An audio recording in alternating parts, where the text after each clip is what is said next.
Boa noite, meus caros amigos.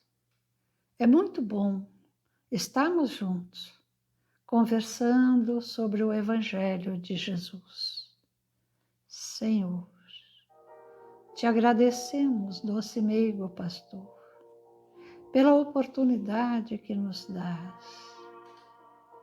Senhor, agradecemos por estarmos nesse planeta tão belo, tão cheio de flores, tão cheio de pequenos companheiros, de pequenos animais. Te agradecemos, Senhor, pelo nosso céu infinito, que nos convida à melhoria de nós mesmos. Amado Jesus, rogamos-te o vosso amparo, suplicamos-te, meigo Jesus, que nos auxilie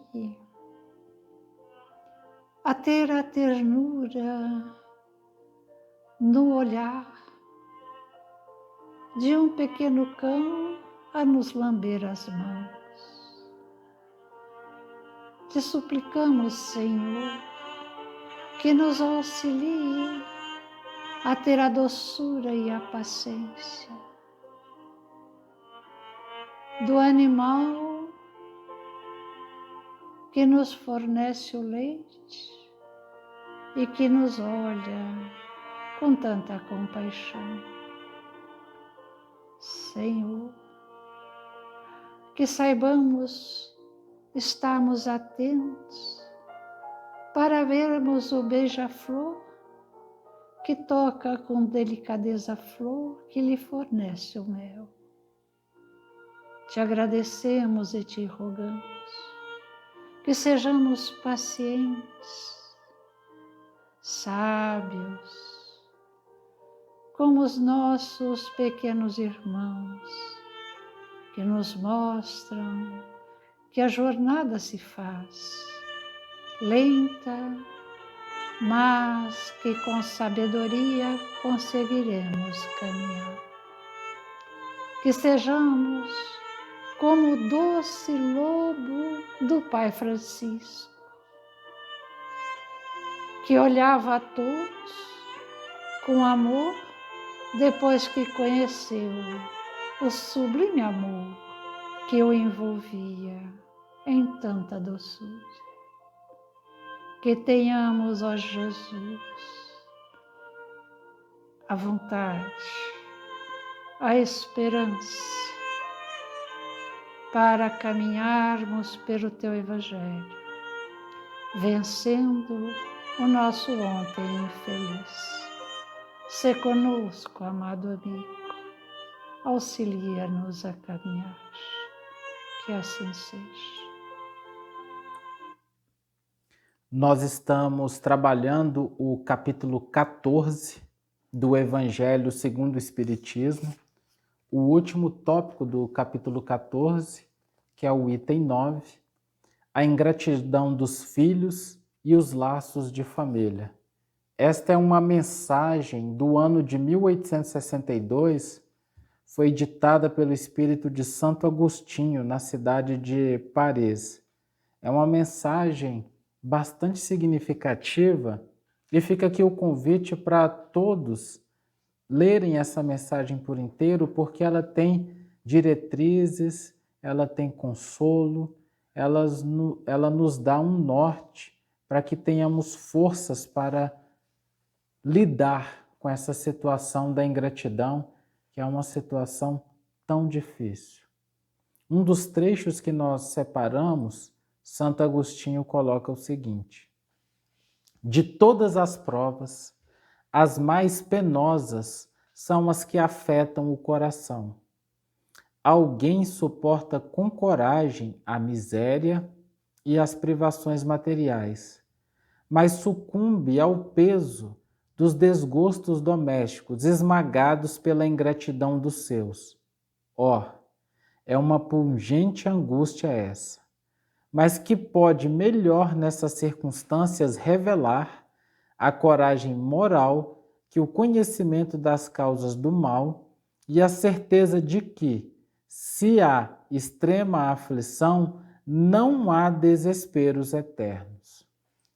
Que é mais consolador, mais encorajador que esse pensamento de que depende só de si, de seus próprios esforços, abreviar o sofrimento, destruindo em si as causas do mal? Mas, para isso é preciso não deter o olhar sobre a terra e não ver senão uma única existência. É preciso se elevar, planar no infinito do passado e do futuro. Então, a grande justiça de Deus se revela ao vosso olhar e esperais com paciência, porque entendeis o que vos parecia monstruosidade sobre a terra. As feridas que nela recebeis não vos parecem mais do que arranhões.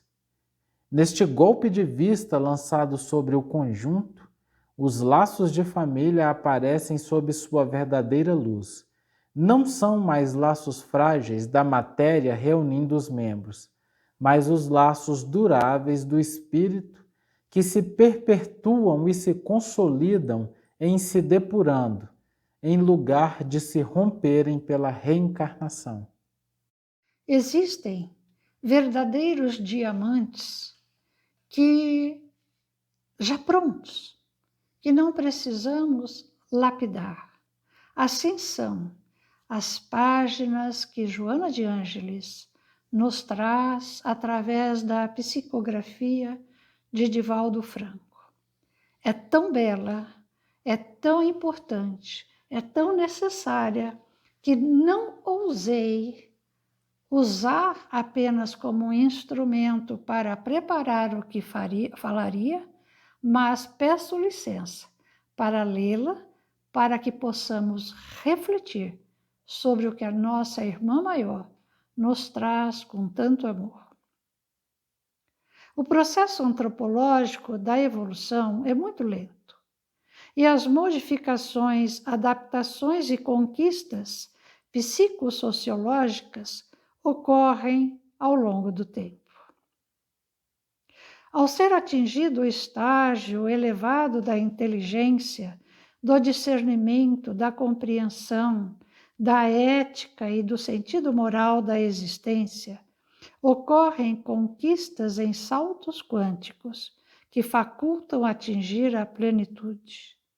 Nada obstante, o desempenho do ego no processo de libertação das paixões exige cuidados e perseveranças constantes, de modo a não permitir que as más inclinações que procedem das etapas anteriores sobreponham-se às experiências iluminativas.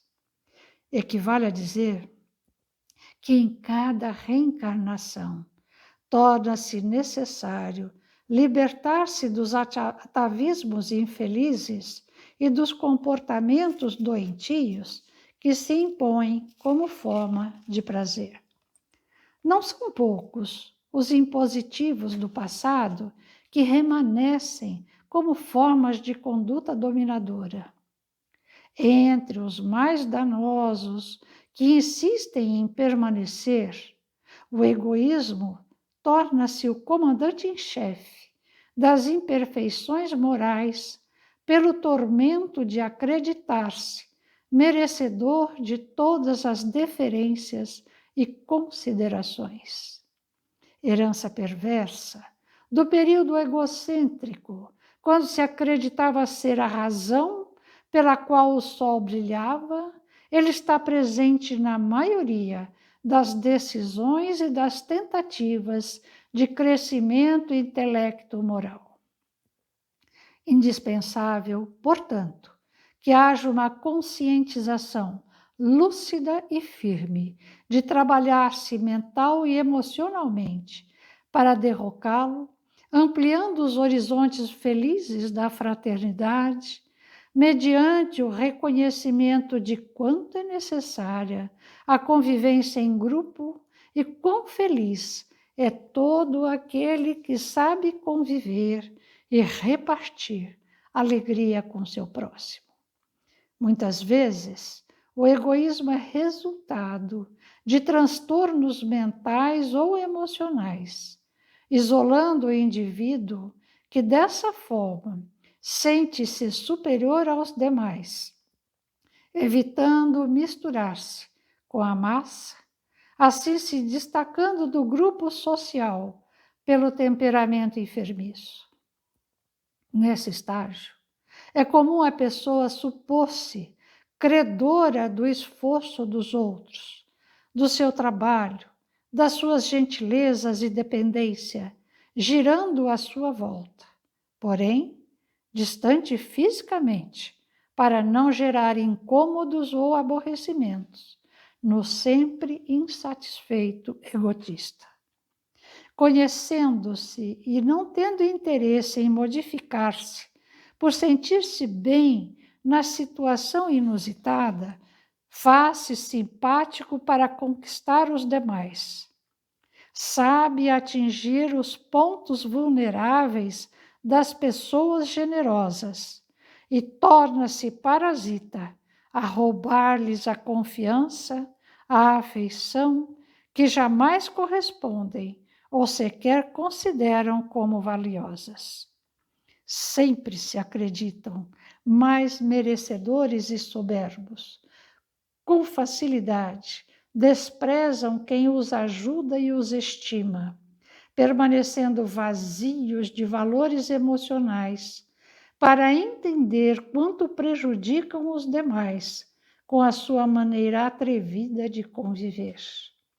Igualmente, quando percebem que já não impressionam com seus arroubos e gentilezas forçados, disfarçam e tentam reconquistar quem se afasta para continuar no seu desar habitual. A ingratidão é doença do espírito que deve ser combatida por todos quanto lhe são vítimas.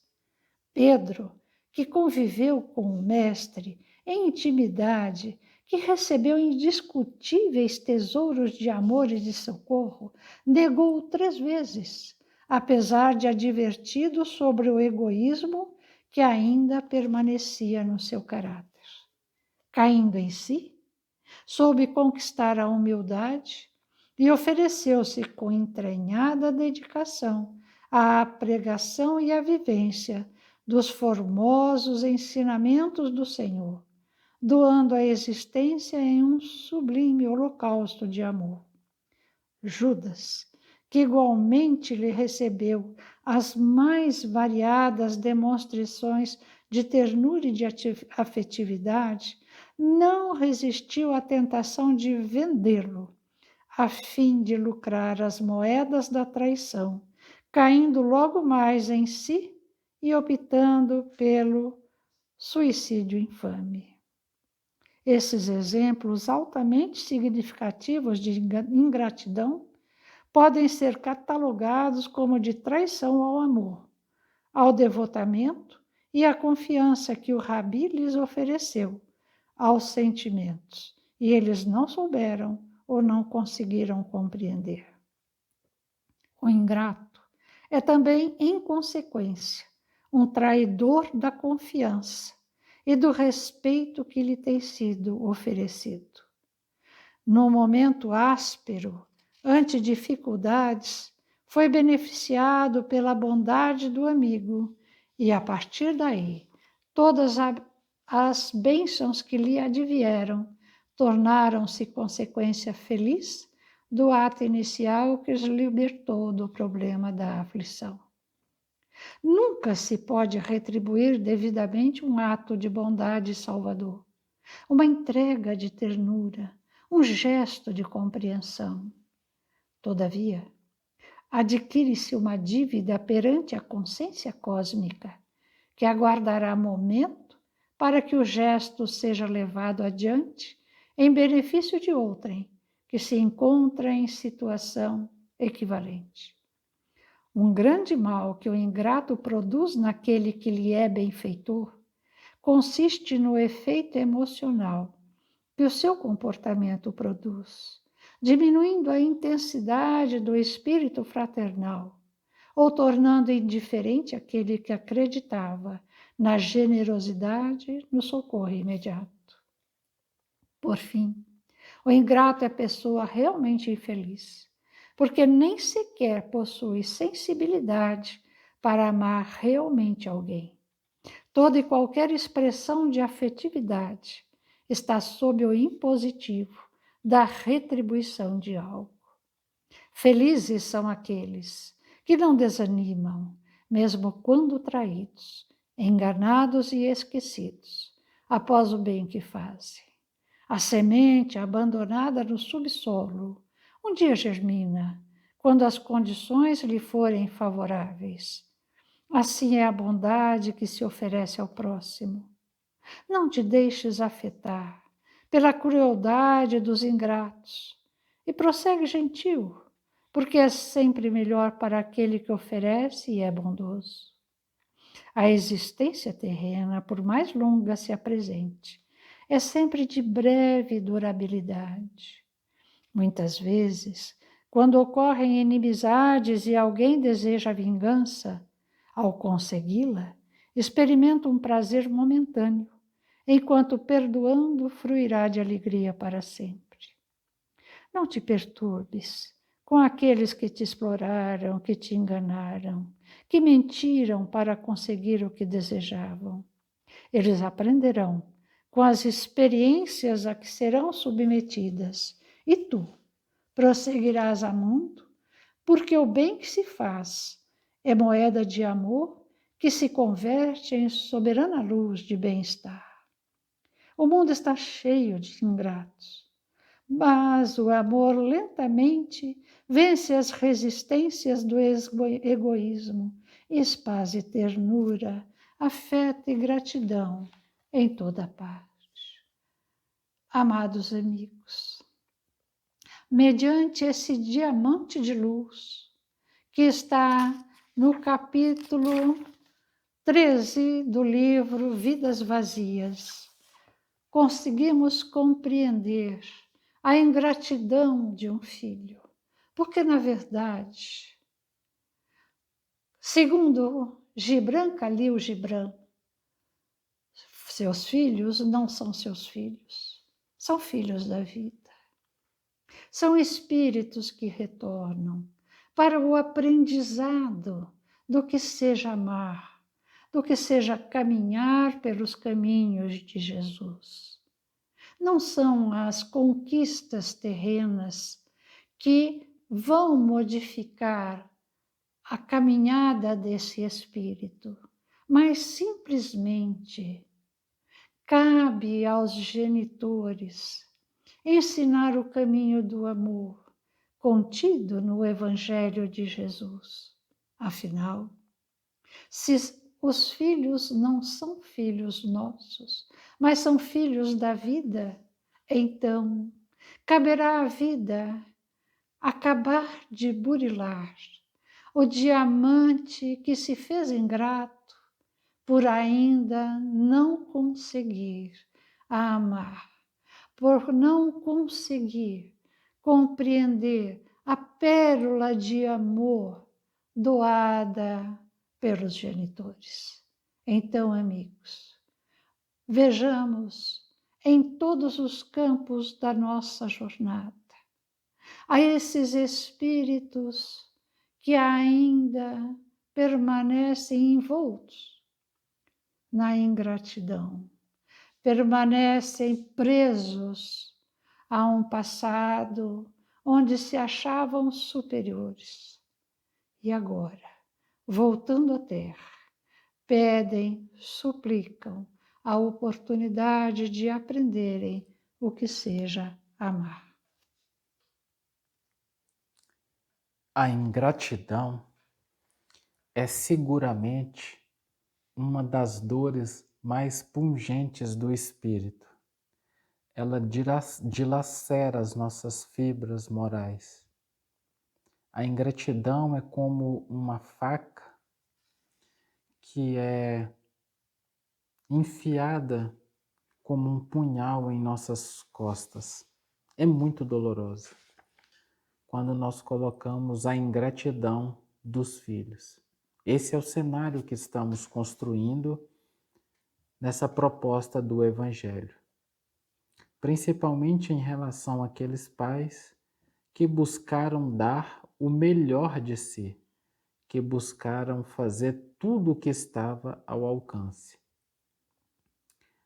Todos nós temos inúmeros defeitos e inúmeras oportunidades de crescimento.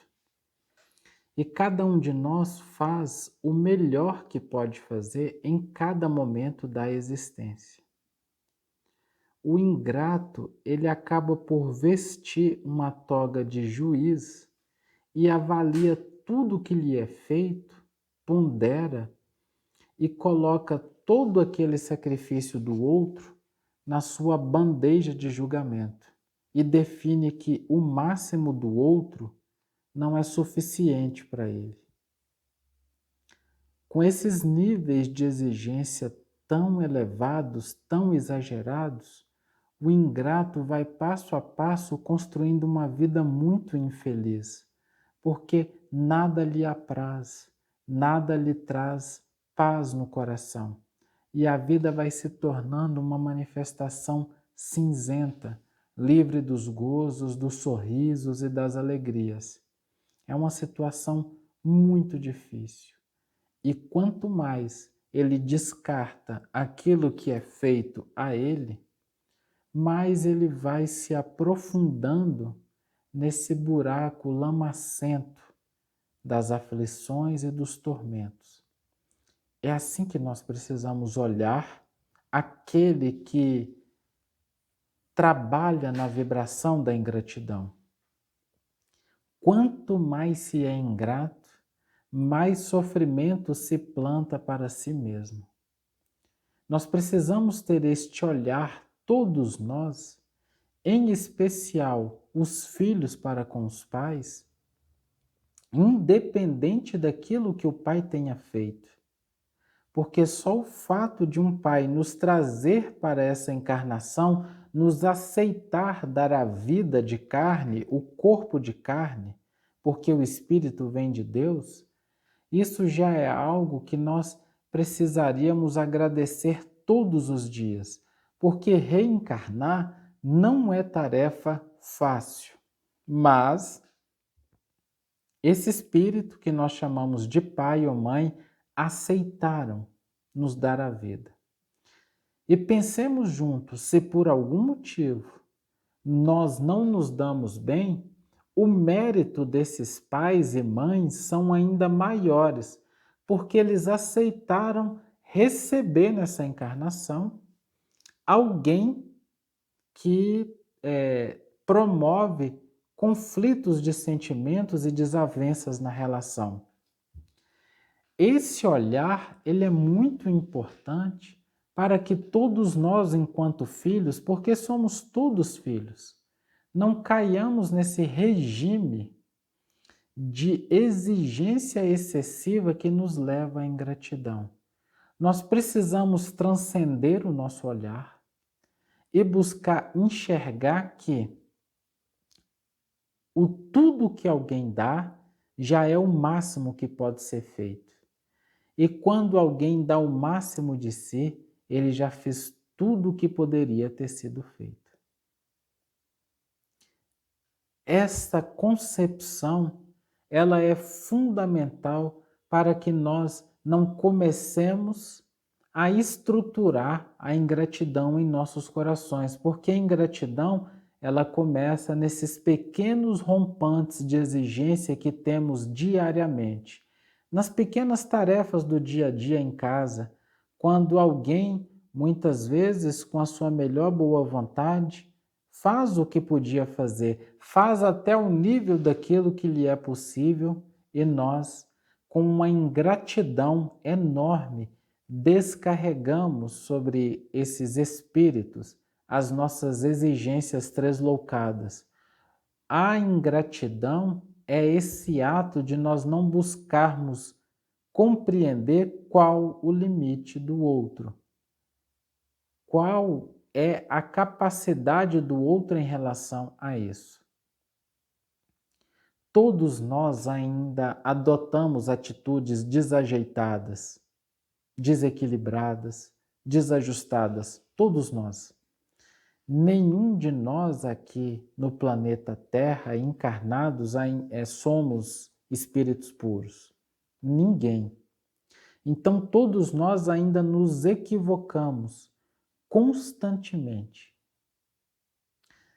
Se nós passarmos a adotar como medida essa ação de exigência excessiva e não treinarmos o nosso olhar para reconhecer o melhor de cada um, a vida vai se tornar totalmente insalubre, impossível. Esse tempo de pandemia nos convida para nós revermos este olhar, para nós buscarmos garimpar no outro aquilo de melhor que ele tem. E os filhos em relação aos pais, isso ainda deve ser mais intenso. Nós precisamos sair dessa postura materialista, de ficar com o olhar focado somente na tarefa. Nós precisamos abandonar esse foco da tarefa, da meta, e passarmos a sentir o que vai no coração, a intenção do outro, o que movimenta o outro a fazer o que precisa ser feito. Porque acima daquilo que é feito, há o que se sente quando é feito. O que nós fazemos tem sim o seu grau de importância, mas o que sentimos quando fazemos é ainda muito superior. Quando nós conseguimos dulcificar os nossos corações para sentir aquilo que o outro sente quando faz, nós começamos efetivamente a tatear os páramos da gratidão. Porque eu passo a perceber, a aurir em mim o sentimento que movimenta o outro. E as atitudes desajeitadas, elas ficam em segundo lugar, porque nada é mais nobre do que o amor. O que faço pode não ser a melhor forma de se fazer, mas não há nada mais sagrado e precioso do que o amor. É muito melhor a atitude desajeitada, repleta de boa vontade, da intenção de acertar, revestida nas vibrações do amor, do que a atitude mecânica fria e perfeita. A ingratidão é esse movimento que fecham as portas do coração, porque eu passo a ficar focado só naquilo que é material. E o ter, a materialidade da competitividade, das metas entregues, do perfeccionismo, de todas essas manifestações que nós estamos envoltos o tempo inteiro nesse plano de provas e expiações, isso promove um vazio tão grande, porque a felicidade, ela nasce do coração em paz. A felicidade, ela anda de mãos dadas com o amor. Se eu não sinto, como ser feliz? E nós estamos assim, viciados só naquilo que é palpável da matéria. Fez como eu quis, do jeito que eu quis e na hora que eu quis, ok, isso está adequado. Então, receba a minha gratidão. Olhar limitado. Eu só estou focado na matéria. Não fez como eu quis, do jeito que eu quis e na hora que eu quis, você não vai receber as minhas vibrações de agradecimento. Quando nós, enquanto espíritos, começarmos a abandonar essa clausura do materialismo e passarmos a sentir o que realmente importa, que são as vibrações daquilo que é feito, toda a nossa existência vai se transformar. Não há nada mais precioso do que a boa vontade, a vontade de acertar, a vontade amorosa de dar o melhor de si. Não há nada mais precioso do que o amor. O ingrato é, antes de tudo, aquele irmão que por uma dor, por um sofrimento, por experiências difíceis dessa encarnação ou da sua anterioridade, por uma defesa, ele decidiu fechar as portas do coração. Porque se eu não sinto, eu não sofro. Mas se eu não sinto, eu também não serei feliz. Esses irmãos ingratos são pessoas que exigem de nós, que gritam a nós o supremo sacrifício para que eles possam de novo ser felizes. Eles estão clamando por ajuda. Eles estão reclamando por um amparo e por um auxílio para que eles possam de novo vir a ser felizes, porque estão todos com medo, estão receosos de novamente abrir o coração e tatear um sofrimento maior. Se cada um de nós tiver essa força, essa renúncia, para no contato com o espírito ingrato, nós perseverarmos para darmos o testemunho do nosso amor, nós vamos edificar um laço pela eternidade. E nós vamos nos iluminar, porque quando nós construímos um laço verdadeiro de afeto, na vibração da renúncia, da resignação e do esforço, nós damos passos largos na construção da paz eterna, que é a destinação de todos nós. Por tudo isso, eu gostaria de encerrar essa nossa reflexão de hoje lendo um poema de Maria Dolores, que está no livro Coração e Vida, psicografado pelo Chico, e que esse poema seja também a nossa oração, para que tenhamos a mesma força que essa mãe desse poema teve, que a despeito da ingratidão suprema, ela transcendeu todas as dores e deu do amor dela para resgatar esse irmão que sofre, porque todos que ferem o fazem porque estão feridos.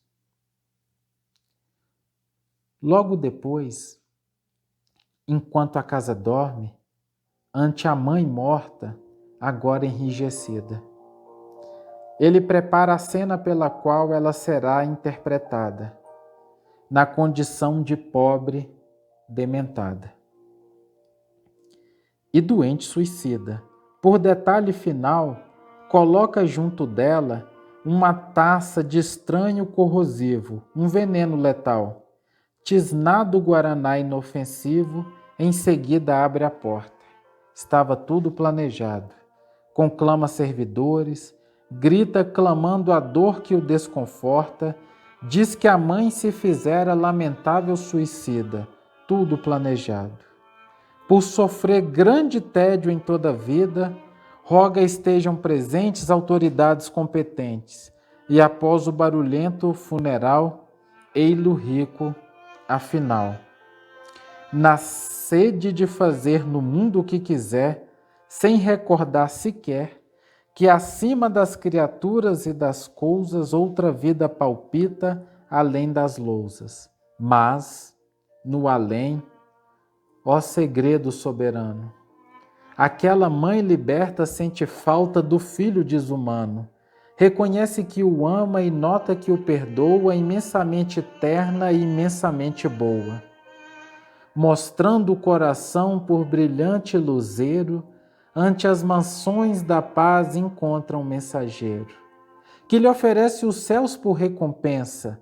Ela pode habitar numa estrela suspensa em sublimes tarefas de eleição, nas quais encontre paz, felicidade, alegria e mais luz ao coração.